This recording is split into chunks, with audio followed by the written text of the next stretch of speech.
दोस्तों, अमेरिका ने ब्राजील पर करीब 50% का इंपोर्ट टैक्स लगाया है। लेकिन इतना बड़ा कदम आखिर क्यों उठाया गया?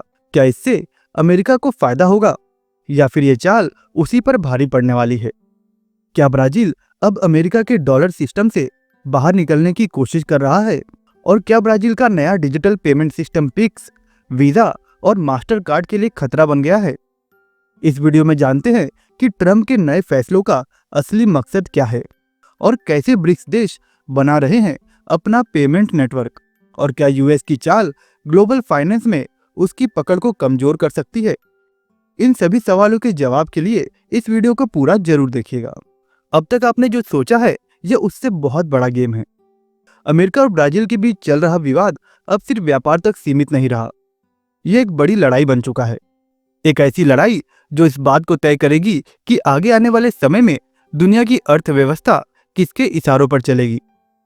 अमेरिकी राष्ट्रपति डोनाल्ड ट्रंप के 50% टैरिफ वाले फैसले के बाद से अब अमेरिका और ब्राजील के रिश्ते में एक नया मोड़ आ चुका है। लेकिन असली कहानी यहां खत्म नहीं होती। इस तनाव के पीछे एक और बड़ी वजह है, पिक्स, ब्राजील का डिजिटल पेमेंट सिस्टम जो अमेरिका के डॉलर बेस्ड फाइनेंशियल पावर को खुली चुनौती दे रहा है। पिक्स कोई आम ऐप नहीं है, ये एक ऐसा सिस्टम है जो पूरी तरह से यूएस डॉलर से बाहर निकलकर काम करता है। जब कोई ब्राजीली नागरिक पिक्स से पेमेंट भेजता है तो वह न तो वीजा का इस्तेमाल करता है और न ही मास्टर कार्ड का और न ही अमेरिकी फाइनेंशियल नेटवर्क का। यही बात अब अमेरिका को सबसे ज्यादा परेशान कर रही है। और यह बात सिर्फ ब्राजील की नहीं, यह एक ग्लोबल ट्रेंड बन चुका है, क्योंकि अब ब्रिक्स देश यानी कि ब्राजील, रूस, भारत, चीन और साउथ अफ्रीका सब मिलकर एक ऐसा सिस्टम बना रहे हैं जिसमें लेन देन उनकी अपनी लोकल करेंसी में हो। और भारत इस पूरी बदलती दुनिया में एक बहुत ही महत्वपूर्ण भूमिका में है। एक ऐसा समय था जब देश के करोड़ों लोग बैंकिंग सिस्टम से कटे हुए थे, लेकिन अब भारत का यूपीआई यानी कि यूनिफाइड पेमेंट इंटरफेस सिस्टम करोड़ों लोगों को डिजिटल इकोनॉमी का हिस्सा बना चुका है। आज गांव का एक छोटा दुकानदार भी मोबाइल से पैसे भेज और मंगवा सकता है। लेकिन अब भारत सिर्फ देश के अंदर नहीं बल्कि ग्लोबल पेमेंट्स नेटवर्क का भी एक बड़ा हिस्सा बनने की दिशा में आगे बढ़ रहा है। भारत सरकार ने और आरबीआई ने मिलकर कई देशों के साथ समझौते किए हैं, जैसे यूएई, सिंगापुर, भूटान और फ्रांस, ताकि भारतीय नागरिक विदेश में भी बिना किसी डॉलर एक्सचेंज के सीधे यूपीआई के जरिए पेमेंट कर सके। यह सिर्फ सुविधाजनक नहीं बल्कि एक तरह से डॉलर के ग्लोबल दबदबे को कम करने की शुरुआत है। आज जब एक भारतीय टूरिस्ट दुबई में चाय खरीद सकता है अपने फोन से और पेमेंट इंडियन रुपए में करता हो, तो सोचिए इसका क्या असर होता है उस सिस्टम पर जो अब तक डॉलर के जरिए काम करता था। यह वही जगह है जहां अमेरिका की चिंता शुरू होती है। दूसरी तरफ चाइना भी पीछे नहीं है। उसने अपनी खुद की डिजिटल करेंसी, जिसे डिजिटल युआन कहते हैं, उसे बड़े स्तर पर लॉन्च किया है और अब दुनिया भर के देशों में उसे प्रमोट भी कर रहा है। चीन की सोच यह है कि डिजिटल युआन को एक ऐसी ग्लोबल करेंसी बनाया जाए जो डॉलर को टक्कर दे सके।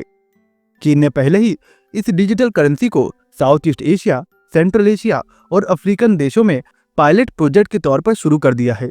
उसकी बैंकिंग और ट्रेड पॉलिसी का एक बड़ा हिस्सा अब इस डिजिटल युआन पर शिफ्ट हो रहा है। जब भारत और चीन जैसी दो सुपर पॉपुलेटेड और तेजी से बढ़ती इकोनॉमीज एक ही दिशा में काम करना शुरू करती है, जैसे कि अपने डिजिटल पेमेंट सिस्टम को इंटरनेशनल बनाना, तो इसका असर सिर्फ एक क्षेत्र में नहीं बल्कि पूरे ग्लोबल फाइनेंशियल सिस्टम पर होता है। ये वो दो देश हैं जिनकी कंबाइंड पॉपुलेशन पूरी दुनिया का एक बड़ा हिस्सा है। अगर ये दोनों मिलकर डॉलर के बिना ट्रांजैक्शन शुरू कर दे तो सोचिए डॉलर की ग्लोबल डिमांड कितने तेजी से गिर सकती है। अब यही काम ब्रिक्स समूह मिलकर कर रहा है। ब्रिक्स, जिसमें ब्राजील, रूस, भारत, चीन और साउथ अफ्रीका शामिल हैं, अब एक कॉमन डिजिटल पेमेंट प्लेटफॉर्म पर काम कर रहे हैं जिसका नाम है ब्रिक्स पे। इस सिस्टम का मकसद है मेंबर कंट्रीज आपस में डॉलर का इस्तेमाल किए बिना ट्रेड कर सके।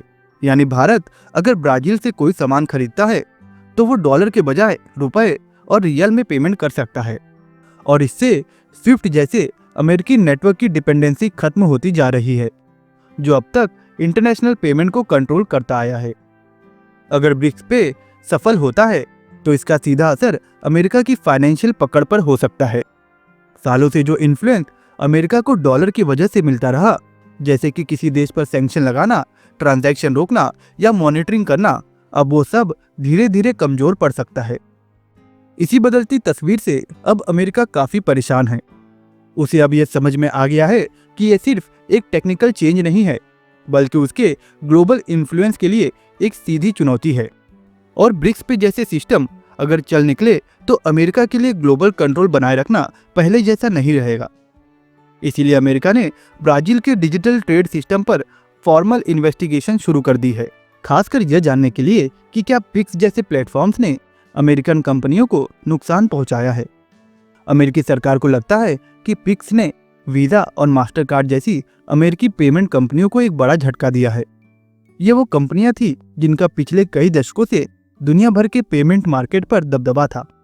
लेकिन अब डेवलपिंग देशों में जब लोग बिना उनके नेटवर्क के अपने लोकल ऐप्स में ट्रांजैक्शन कर रहे हैं, तो अमेरिका को अब डर लग रहा है कि कहीं ये डिजिटल रेवोल्यूशन उसकी इकोनॉमिक पावर को खत्म न कर दे। लेकिन ब्राजील के प्रेसिडेंट लूला दा सिल्वा का कहना है कि पिक्स से कोई खतरा नहीं है, बल्कि आर्थिक आजादी का एक नया पावरफुल टूल है।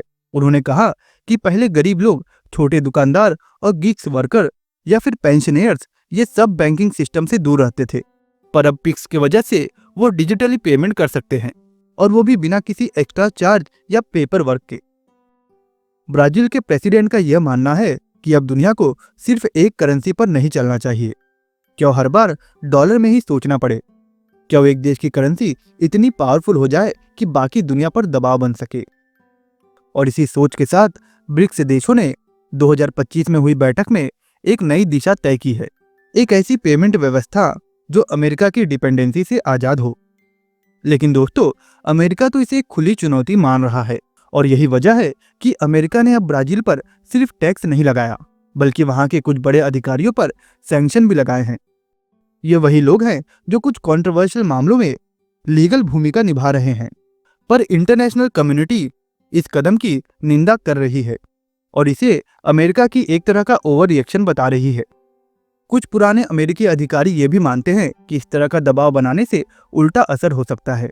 इससे अमेरिका की इमेज और खराब होगी और ब्रिक्स जैसी शक्तियों को और यूनिटी मिल सकती है। जब एक देश बार बार अपनी पावर का इस्तेमाल करके दूसरों को दबाने की कोशिश करता है, तो बाकी देश नेचुरली एकजुट हो जाते हैं। पिक्स अब सिर्फ एक ब्राजीली सिस्टम नहीं है, ये एक सिग्नल बन गया है उस नई दुनिया का जो डॉलर की मोनोपोली से बाहर निकलना चाहती है। आज के समय पूरी तरह अमेरिका के फाइनेंशियल सिस्टम से निकल पाना थोड़ा मुश्किल है, क्योंकि ग्लोबल इकोनॉमी का बड़ा हिस्सा आज भी डॉलर पर टिका हुआ है। लेकिन जो रास्ता ब्रिक्स देश ले रहे हैं वो बताती है कि आगे आने वाले सालों में बहुत कुछ बदलने वाला है। भारत जो सिर्फ एक डेवलपिंग इकोनॉमी माना जाता था, अब डिजिटल लीडरशिप में आगे जा चुका है। चीन जो कभी सिर्फ एक एक्सपोर्ट हब था, अब अपने करेंसी को ग्लोबल बनाने में लगा है। और ब्राजील जो कभी अमेरिका का करीबी साझेदार हुआ करता था, अब खुद को एक स्वतंत्र आर्थिक ताकत के रूप में पेश कर रहा है। ये सब मिलकर एक नए युग की शुरुआत है, जहां डॉलर के अलावा और भी विकल्प होंगे और जहां फाइनेंशियल ताकत सिर्फ एक देश के पास नहीं, बल्कि कई इमर्जिंग देशों के बीच बटी होगी। और यही अमेरिका का सबसे बड़ा डर है और यही ब्रिक्स का सबसे बड़ा सपना। दोस्तों, अगर आपको यह वीडियो पसंद आया हो तो प्लीज़ इस वीडियो को लाइक और अपने दोस्तों में शेयर जरूर करिएगा। इसी तरह के काफ़ी इंटरेस्टिंग और नॉलेजेबल वीडियोस के लिए आप इस चैनल को सब्सक्राइब कर सकते हैं। और वीडियो देखने के लिए धन्यवाद।